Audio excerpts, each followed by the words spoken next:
So the source content profiler.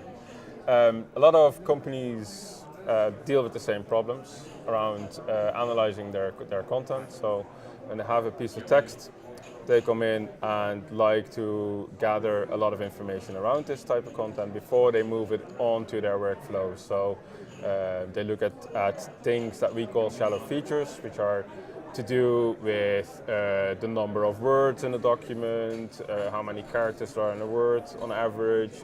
We look at how readable a piece of text is, which is an indicator if a piece of content is well constructed or not.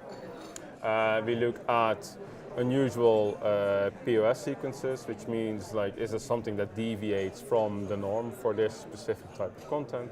And then lastly, we look at a way to figure out if we can detect what the domain of the content is. Is this piece of text meant for marketing purposes, or is it a technical document, or is it a support document or anything? And if we have that information, then we can pick it up and send it to the right machine translation tool, or use the right translation memory for it. So we have this piece of content. You can upload your own text, or you can look at one that you've profiled before.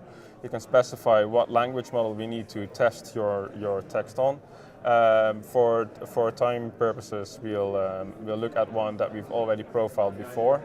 And then once you've done that, you get a breakdown of how your document is constructed. It'll give you an overall score that tells you if we find a lot of issues in your content or not. And then we have this breakdown in shallow features. So for words, for instance,